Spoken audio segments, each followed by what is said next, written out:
there are very few jobs that are no longer there, especially women's jobs. I think it's significant about the fishwives because they are no longer around. And when you think back and you think, well, we do remember it, although vaguely, but they were special. And it's nice to remember them as such and to be part of that lost trade. It was a gem of a lifestyle in the 20s and the 30s when I think it really was at its height. I just wished that they were here to tell you all the stories, because, well, then again, the stories would be so many stories you would never get away. So we've lived in Fisherrow all of our lives, and we've heard our grandparents talk about how tough and resilient the fishwives were. But who were they, and what made them so special? We'd like to find out more. I've seen old photos of them at the harbour, but I don't really know anything about them. We're on our way to the Musselburgh Museum to speak to the historian there, Simon Fernie. I'm sure he'll know more about them. Hi, we're here to find out more about the fishwives. More about fishwives? Well, come over here and let's see what we've got, all right? Thank you.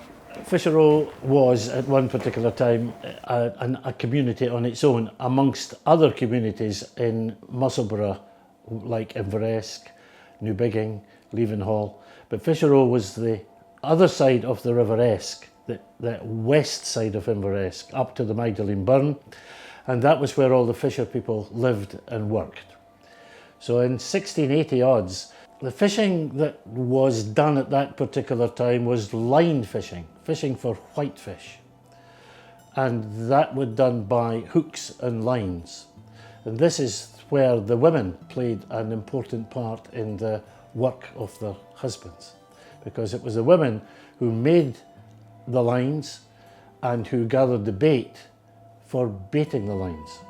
Whitefish existed for some long time, or the fishing for whitefish existed for some long time, until herring fishing became important. Now, at one time, because herring was not fished, the boats weren't capable of travelling long distances to fish for herring. Herring was only fished when it came into the Forth, and after that the men went back to fish for whitefish. But when they were able to fish for herring, the men were able to go away for a longer time, and the white fishing didn't stop, but it wasn't as important. All this time the women were working with their husbands, gathering bait by going to the mussel beds and collecting mussels, shelling them, putting them on the hooks, and also helping to sell the fish. But in Fisherrow, a lot of the women actually, they bought the fish, put them in their creels and sculls, and took them into the town and to other places around to sell their fish on the doorsteps or to people in the various places. And that was the start of it. That was so interesting. Now that we know more, Simon's put us in touch with Margaret and Stella. Their mothers were fishwives. Let's see what they remember from their childhood. Hi, I'm Lucy and this is Alex. It's nice to meet you. Nice to meet you. Come on in. Let's say hi. Thank you. I'm a direct descendant of a fishwife from the 1806. My family have been in the Fisherrow fishing community since at least the 1880s, both on my mother and my father's side. My father's had a boat and his father had a boat. They used to go away for sometimes weeks on end. So my mother was kind of a single mum to me. It was really her that brought me up, because my dad used to come home on a Friday night and go away on a Sunday night. And he would spend most of probably Sunday sleeping, because, you know, he was the skipper on the boat, so he didn't get much sleep when he went away. There was a lot of other places had fishwives, but Fisherrow just seemed to be, I thought they were special. I think they were. We've also been told about Jean, and we've been lucky enough to hear her story. She was a fishwife when she was 15. I didn't want to be anything else except a fishwife. I wanted to go up the creel like my mother. And Mr. Breslin, our headmaster, when I was leaving school, Fisherrow School, he came and asked me to stay on. I says, no, I'm not staying on. I want to be a fishwife. I want to go out with a creel. And that's what I did. And they enjoyed going out with a creel. And it was a calling, just like the fishermen, you know. It was the practice or the custom in times gone by that a fisherman would always marry a fisher girl, because he would know that she would do the things that were required for him. Like I've said, get the bait, make the lines, bait the lines, and do that type of work and handle the fish for the husbands. It was also the fact that the children, the boys, would see what the fathers was doing, and the girls would watch what the mothers was doing, and they would learn. And when it came to the time for them to leave school, and it usually was about 14 when they left school, they would go to the creel, as it was called. They would take up buying and selling fish as their mothers did. Mothers would take them to the dressmaker and get their working clothes made for them. They would take them to the basket maker and get their creels and sculls made for them.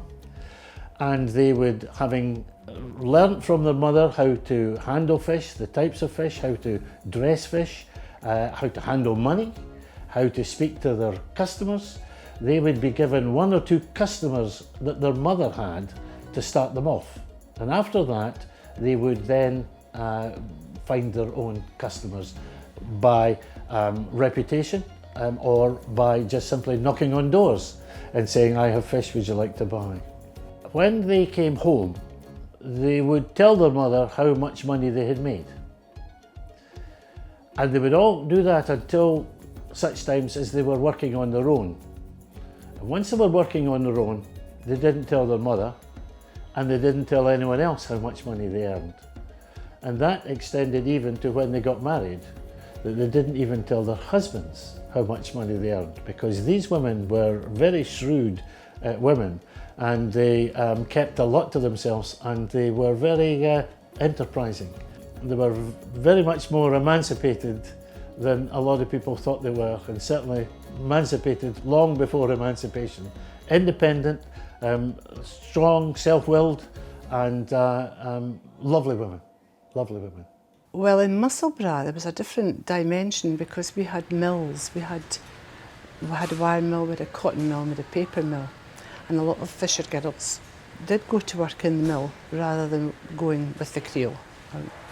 And they did tend to, they had a choice, more so than maybe a lot of places did have, you know, because in those days it was just kind of going into service or working in shops and things like that. My mother never wanted to do that. She wanted to be a fishwife from the word go. She never thought there was anything else for her. She wanted to be a fishwife. She didn't want to do any further education. She told the teacher there was no reason why she had to learn algebra, because she was going to be a fishwife. She knew where she was going, and that was where she was going, and she loved it, every minute of it.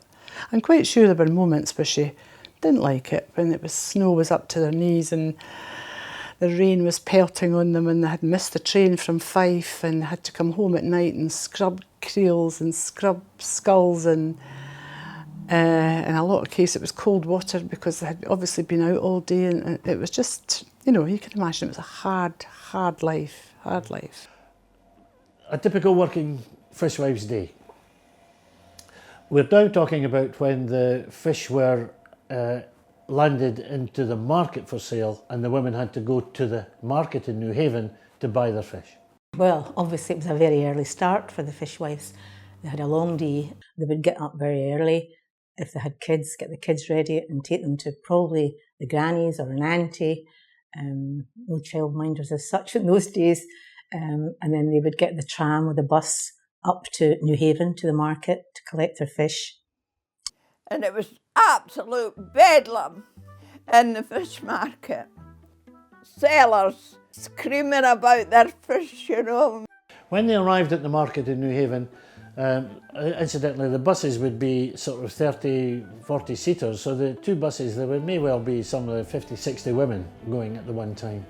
Now you can't have 50, 60 women going all over the market to try to buy fish. It was sort of impractical. Whilst some women did this individually, most of the women worked in groups, little syndicates, relations of each other, cousins or just friends. 5s or 6s were the syndicate. One of the women of the syndicate would act as the buyer, knowing what all the rest of the women would want and what the fish were in the market. She would buy the fish for the women. There were 6 of us, and we used to put them out into shares. Say we bought a box of haddocks, a box of whiting and cod, and everything was put into 6. And then there was such a thing as casting the kyles. My cousin would maybe put in a piece of ice or a penny or a match, anything that was lying about. And you would stand with the 6 articles in your hand and say you were walking up, further up, and I would say, excuse me, would you come and cast the kyles? And you would put each article down on each bundle of fish. That was yours. Once the fish were allocated, the women would have to now put them onto their creels and sculls. Now they carried 2 baskets. They carried a creel, which was the big basket, and a scull, which was the round top basket that sat on top of the creel. They would lift it on, or get it lifted onto their back, and they would take it away ready to their customers. In New Haven, they were able to go up the wee hill, get a tram car into the city, and from there they would either take other tram cars to different parts of the city, go to the Waverley station and go to places like Rosyth and maybe even down to the borders to sell their fish. I do remember her saying that it was very difficult if it was snowing or slippery, because she used to go, I think it was up certain maybe kind of hilly roads and that, and if you had that creel on your back, it would have been quite hard getting up through the snow or and there wasn't maybe buses as there is now. There'd maybe be general bus routes, but you had to do quite a bit of walking as well to get to your customers. So, in all, I wouldn't like to be doing it. Well, my grandmother, when she went out with a creel, there was a shortcut. There was a boys' Catholic school, sort of college thing. And she used to walk through the grounds to get to Canaan Lane, to go to her houses at the top. And the priest and the boys never bothered about her. But when Granny gave up the creel, she gave me that place to go. And she told me how to get there. And she says, if you walk through the grounds of the college, she says you'll come, it's a shortcut. So I did do that, but the priest must have been watching me. And the boys always whistled, because I was young, you see. And I wasn't bad looking at that age. Sometimes I gave them a nice smile, And when I went through the grounds, I was quite happy. But one day, a young priest came running after me, and he says, I'm sorry, I must ask you to stop coming through here. I says, oh, well, that's all right then. I gave him a nice smile, okay. And I says, that's fine. So I just walked on, went through the gates. But they shut the gates after that. Aye, they shut the gates. And the boys didn't whistle anymore. I suppose anybody could think that work was a lot harder in those days. You think of all the labour-saving devices that we've got now. I mean, you just throw things in the dishwasher and I'll say to myself, oh, God, I've done my washing, I haven't done my washing at all. The washing machines, I've only filled it and emptied it and hung it out and I'm knackered. But that's what they did.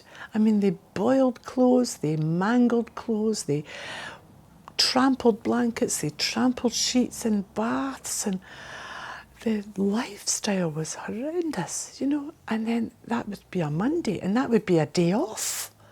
Monday was washing day. Tuesday was you were out with the creel. Wednesday you're out with the creel. Thursday was your cleaning day.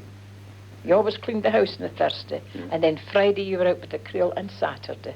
And then Sunday it was the church and the meeting. And that was your life. I feel like we're really starting to get an idea about what it was actually like to be a fishwife. We asked Margaret and Stella to meet up at the harbour and show us how to carry the creel. I want to understand how tough life was for their mums.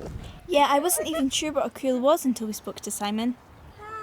Hello, girls. Nice to see you. Nice to see you. Bringing the creel. Here we are. No problem. This is the creel here. Now, this is the creel. 2 bits. The bottom bit is the creel, and the top bit is the scull. That's the creel and scull. And that's what the fishwives used to carry, with full of fish, all round the countryside and into town. And how did they use it? Well, Obviously they went and got the filled with fish at the market, and I think they went by the tram to get there. And once it was filled, they had to put it on their backs. Stella will show you how it went on her back.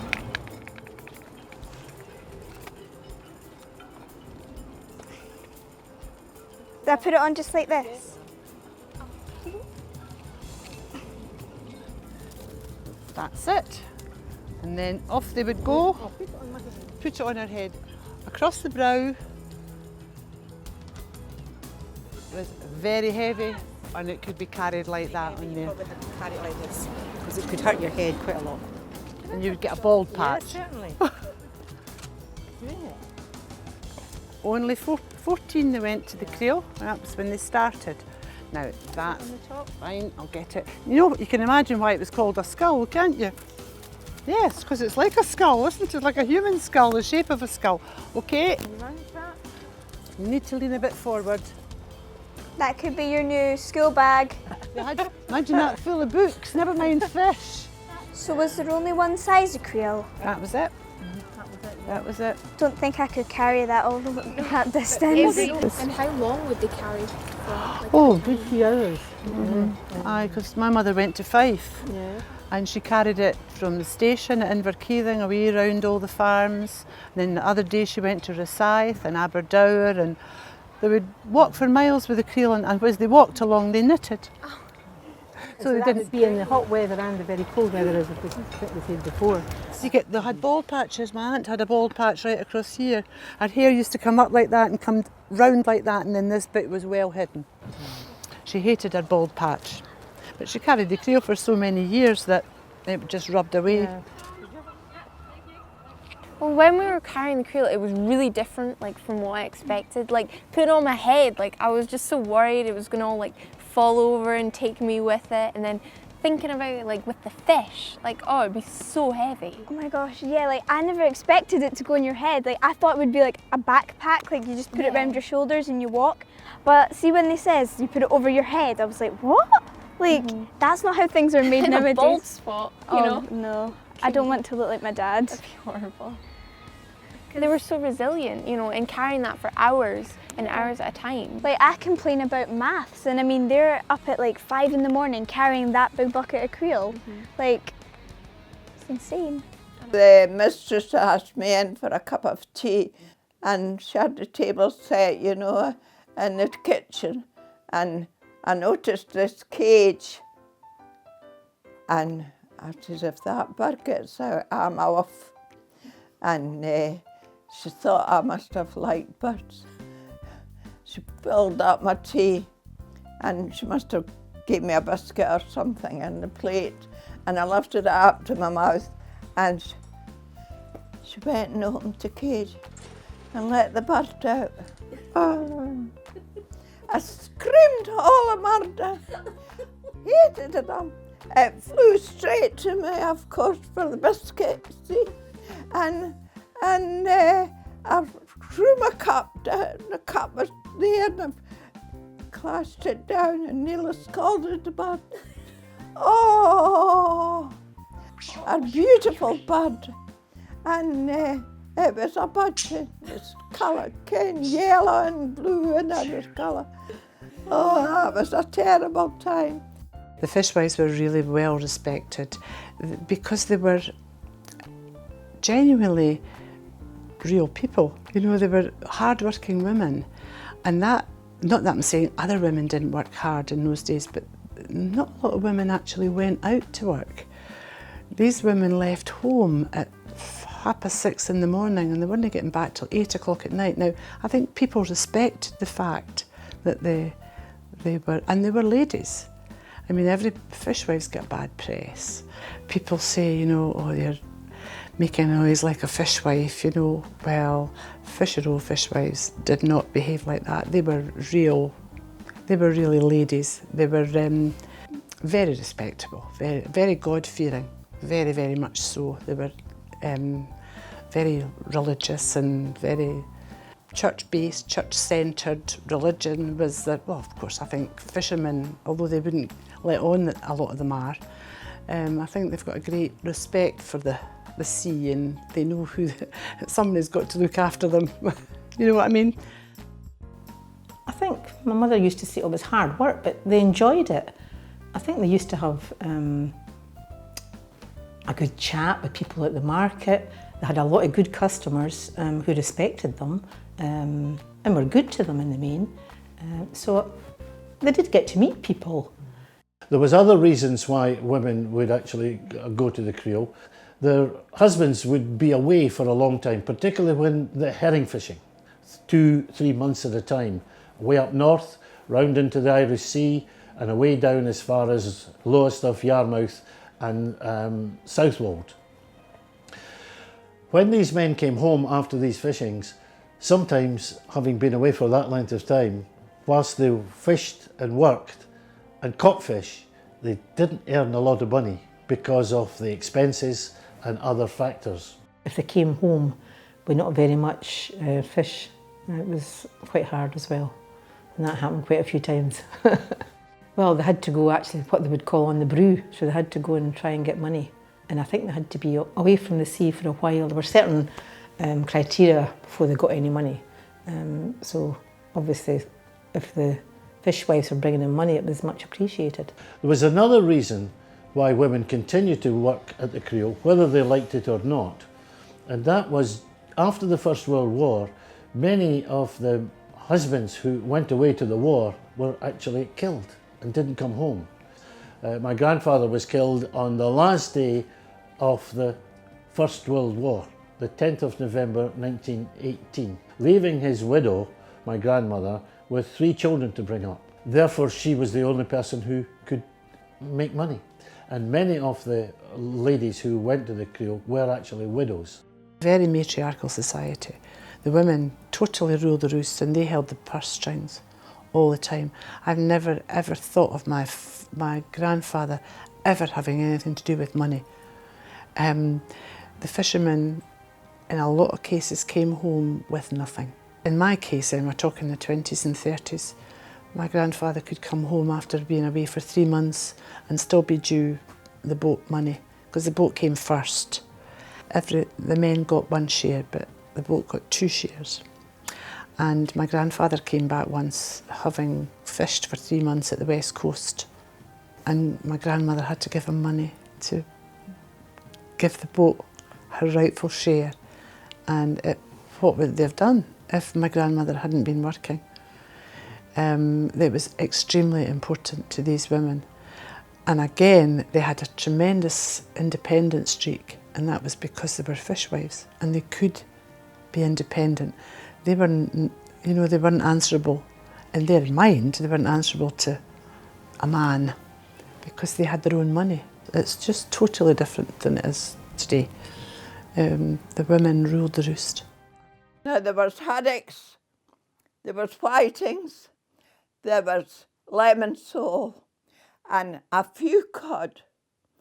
And most of the places you went to the doors and you left a basket at the door, and the servant came out and she told you what she wanted. We filleted it filleted the fish.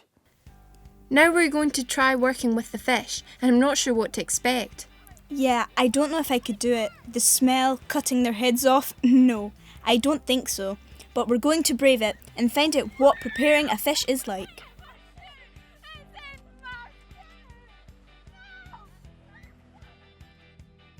Hello. Hi, nice to see you again. It's lovely. You come to see the fish getting filleted. Oh, my. Do you like the look of it? Oh dear, no? We won't touch this one just now. We'll get a shot later on, all right? Oh no, you don't like it? It's not the bonniest thing in the world, is it? It's lovely though, it's a nice fish. We're going to take, first of all, I'm going to take the fin out of it. That's that bit there and that bit here. Hopefully, and I'm going to take the skin off it and then we're going to fillet it. And then later on, you can maybe get a wee shot. Do you like a wee shot filleting that? Would you? Oh, okay. Right, I'm going to take the fin off, right? This fin comes off like that. Is it difficult? It's really more technique than difficult. You know, once you learn what you're doing, how you learn how far to put the knife through, so you don't either cut too far down. If you cut too far down, well, you're losing fish, aren't you? If you cut not far enough, the fin itself isn't coming off, so you're left with a bit of fish stuck on the bone. You know, you don't want that. You're going to take the skin off that way, cut the. What that's called? No, that's called the lug. That bit there, you call that the lug. You take that off like that, put it like that, turn it over. It looks very easy. It's not nearly as easy as it looks, I can assure you, because it's quite difficult. You all right? Not feeling too queasy, are we? And then cut through the head here. You see what we're doing? Cut through there. You all right? You still with me?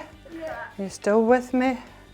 Okay, now the fishwives would do this, but they didn't do it in a nice situation like this. Sometimes they were lucky enough to get into the kitchen of the houses that they went to, but more often than not, they did it at the back door. It wouldn't already be filleted? Absolutely not. The fishwives bought the fish like this, head, skin, bone, the whole lot, took it to the customer, carried it in their creel. When they got to the customer's house, they did this in the house, if they were lucky. If not, if somebody was a wee bit squeamish, like yourself, they maybe would have to do it at the back door, okay? And was that to keep it fresh? That's to keep it fresh, because there were no fridges in those days, absolutely none.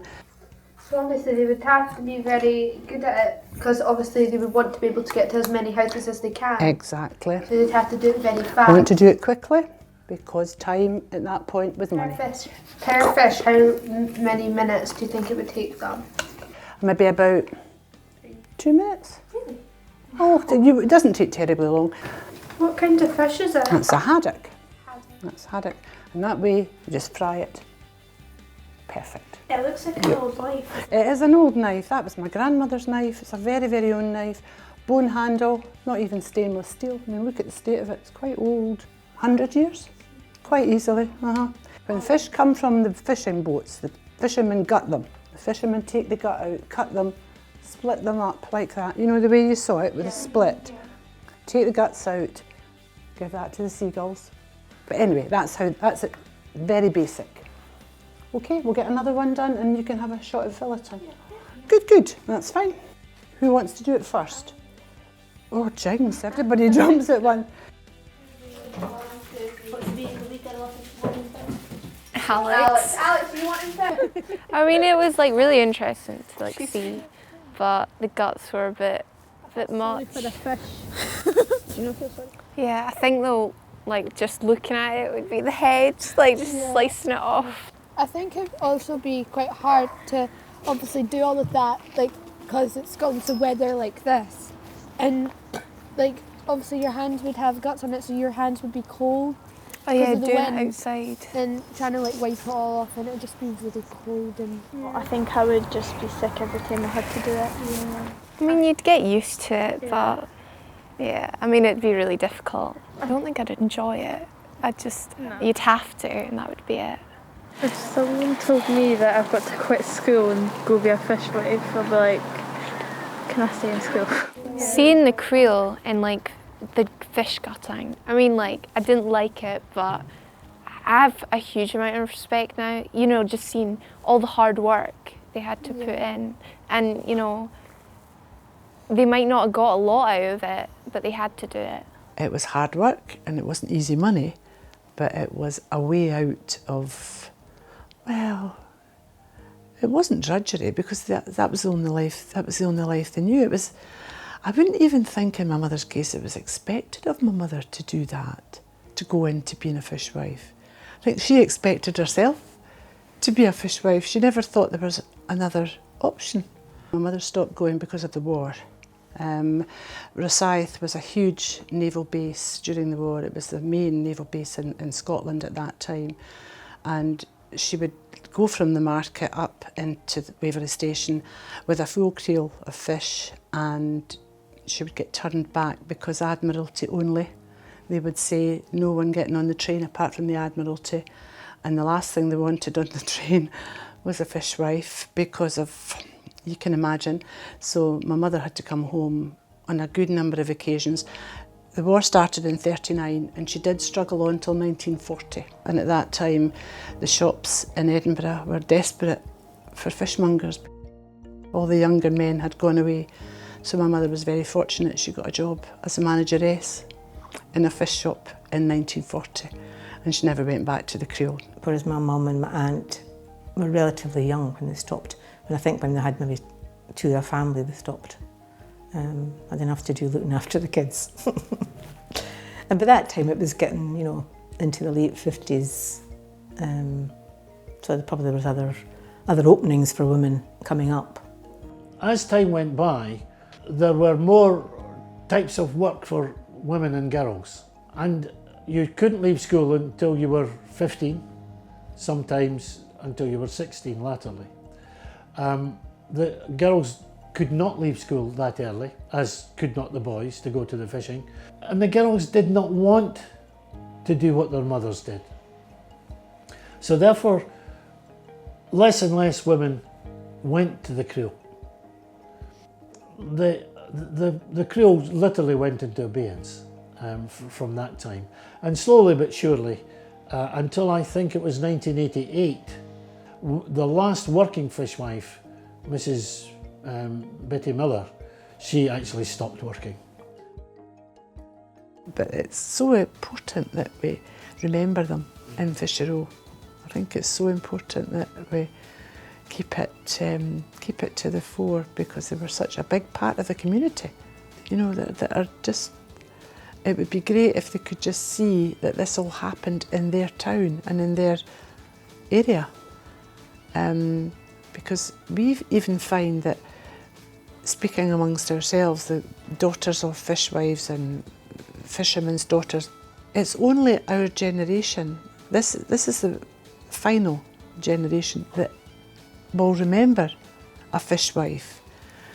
But I just wonder if the youngsters really appreciate the difficulties in earning a living that they had. And I think it's quite important that we learn just what they went through in order to earn a living. There's a lot of fun to be had out of life, and they made their own fun, even on a hard day. I mean, I've seen my grandmother and my aunt, two of them, sitting speaking about the creel and rolling laughing, you know, absolutely ending themselves laughing about things that happened to them when they were at the creel, which could have been 30, 40 years before. But it was all encompassing, it was their whole life. I now understand what struggles the fishwives went through. They never stopped working. I used to take hanging out with my friends for granted. If I had to pick between school and gutting those fish, I would definitely live in school. But they were a proud and close-knit community and found joy in what they did. We need to make sure they're not forgotten. Whilst we don't want to go back to the old days, we've moved on. But one of the things that's very important is we must not forget our heritage, and particularly us who are descendants of Fisherrow fisher people. We mustn't forget that way of life. They taught us a lot. they taught us how to be good, how to behave, how to do the right things. And in many ways, because they were what they were, they wanted us to make sure that we bettered ourselves. So they instilled in us wanting to be proud of who we were and where we came from, but not necessarily to perpetuate it, to follow it on. People today think we're hard worked, and we are, but much more stressful work. I think, imagine the lovely walking along a country road, you know, with no pressure, knowing you were going to a customer that was going to buy your fish because you went that day and the fish, they were expecting you. Very rarely would anyone say, I don't want anything today. They would take it. It was just a different, it was just a different life. It was a completely different time. I don't think we can relate it. Never forget the past, because it has got a lot from which to learn. I think that would be the simplest thing to say. You can learn a lot from the past.